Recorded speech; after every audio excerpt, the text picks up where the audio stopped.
Hello, everyone. Thank you for joining me today. And today I actually had a last minute cancellation. It happens all the time. So get used to that. Have some policies in place if you do have these last minute cancellations. Otherwise, people will take advantage of it.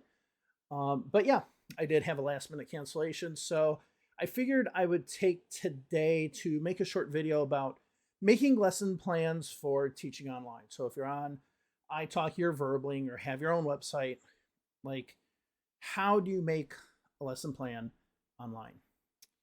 So a lot of you are either new to teaching, right? Or a lot of you might be from a classroom environment.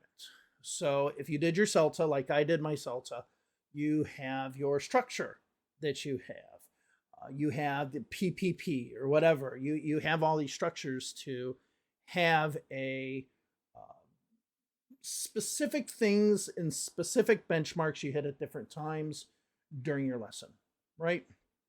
And that is how lesson planning usually works. It's not the same online. So, what do I do for a lesson plan when I teach online? I don't have one. I do not use a lesson plan whatsoever. Now, there are reasons why we want to not use a lesson plan, right? So it might seem a little bit counterintuitive to say teach English without a lesson plan, but no, it's actually the better thing to do. So, what do I mean by this? When you are teaching English one on one, now this isn't necessarily just online, this is one on one. Each student is going to have their own different needs, their own different wants, their own reason as to learning English. You know, one student might be doing well with this, while another student might be doing poorly with the same thing. Let's say present perfect. This student, they nail it. This student doesn't. So you can't really go into a lesson and just say, we're going to talk about this today, because your student might already know that. So if you have some sort of online lesson plan where you tell them, okay, we're going to do present perfect continuous today. They may say, well, I already got that. And then you give them all the examples, you give them everything that they know, and it's easy for them. They just breeze right through everything. Well, that was just a waste of your time. That was a waste of their time. And they might not book another lesson with you because it appears as if you just arbitrarily picked something to talk about today. And that is one of the problems with doing lesson plans. It can just feel like you are picking a topic out of the blue, that you're not necessarily adhering to the needs of that student. You're not focusing on their needs. And that's why they're getting one-on-one lessons. They're getting one-on-one lessons so that you can focus on their needs and where they have their problems. If they wanted somebody who was not focused on their needs, who's just going to go ahead and have a classroom, then they'll go ahead and do a classroom. You can do online classrooms and all that. But in this situation, they're paying for you. They're paying one-on-one. They want you to deal with them one-on-one. So you don't want to make lesson plans. Really, you don't. So what's the alternative, right? So if you're not making lesson plans, what's actually what you want to do? And this is going to sound really weird, but it's actually true. You just got to be good at your job. And what do I mean by good at your job? You need to, one, know the language that you're teaching. So for me, I teach English, right? And when somebody has a mistake, I need to be able to tell right away what that mistake is, right? So in this situation, knowing your language is what's going to make you a successful teacher. And I don't mean knowing it and just knowing how to correct someone, but knowing it, explaining why somebody made a mistake. Okay, so this is what I actually do during my lessons. So we start off talking at first. So we do a small conversation, ask them how everyone's doing and whatnot. And as we speak, I have a document in front of me.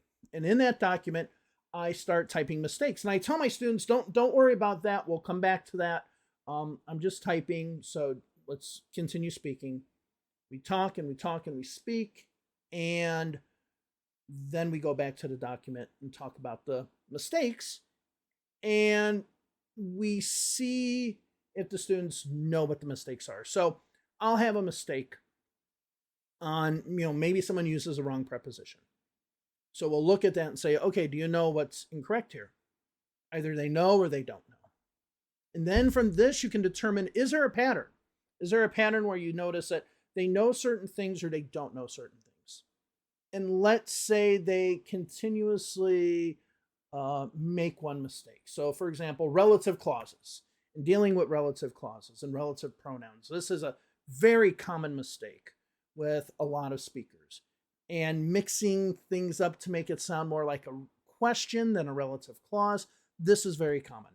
So you identify this. You hear this happen throughout the lesson. And as you hear it, you realize, we need to explain this. We need to talk about it. But as a good teacher, you can also, you need to explain it, but you also need to understand why they're having the problem. Right? So for example, with relative clauses and relative pronouns are the same as question words, right? So if they see this question word in the middle of a sentence and don't really know that it's a relative pronoun, many times they'll say the sentence still as a question. So I don't know, what can I do? Instead of I don't know what I can do, right? So this becomes a mistake, and you need to be able to explain why they're making a mistake. So knowing English is or the language that you're doing is the most important thing. Knowing your language is the most important thing. Now, I can make the correction. I can tell them, yes, it should be this order, not this order, but they're paying you to know why it's that order. Now, some people take learning in a very analytical approach. Others take it in a very, I would say, artistic approach. It comes to them like art. Whereas other people, they look at the technical aspects of grammar, of how words come together, and so on, right? So you always want to make sure you know your language. If you don't know your language, you're not going to succeed in this. You'll get people who you'll talk to for a while, and you have conversation practice, and it's nice. But if you're constantly making the same mistake, then you're probably not going to stay with somebody if you're a student. Now, there are students who I have that still make certain mistakes all the time, but they know the mistake when they hear it, and they know how to correct it, right? So it's just a matter of practice of saying it and practicing it and trying to get rid of those mistakes. But you need to identify why they're making a mistake at first. If you're not identifying why they're making a mistake at first, then you're not doing your job as a teacher. So what's that come to as far as lesson plans are concerned? Well, lesson plans are kind of useless if you don't know what the student is going to bring up during that lesson. Okay, let's say they have the problems with relative pronouns. Okay, doing a lesson about the difference between American present perfect and British present perfect isn't going to help you in this lesson, right? So you need to make sure that you're tailoring your lessons specifically for these students. And now I know a lot of people might say, wow, you don't make a lesson plan. No, I go and I look at, now if it's my first lesson with a student, I don't know what their needs are, right? So I can't make a lesson for a student if I don't know where they're strong or weak. I just can't. So my first lesson, I have to evaluate the student and say, what does the student know? What don't they know? I need to know that information. And then once you start building your document, once you start creating a library of their mistakes or where they're strong or whatever, you can start basing your lessons based on what you see in those previous lessons. So before I do a lesson, I look at my notes from the last lesson. I say, they had problems with this preposition. They had problems with this structure, this modal verb or something like that. So we're going to focus on this. I'm going to be listening to it or listening for it in the lesson. But so if I don't hear the mistake again, maybe we can go on. Maybe that was just a one-off. But if I hear these mistakes coming up again, I go, they made a mistake the first lesson, make the mistake the second lesson. Now let's go ahead and say, yeah, we need to focus on this. So here's the mistake and why. So if you can't tell a student the why, then you're just taking the student's money. And unfortunately, we are starting to see on italki a lot of times people saying, how do I do a lesson plan? How do I do that? And that's fine. I mean, if you come from a teaching environment, that's fine. I can absolutely understand you. But if you're not actually answering the questions of the student, you are not helping them and you're not helping yourself, because that student will know. That student will know that you are or aren't helping them. And then they have to make the determination if they want to stay or not.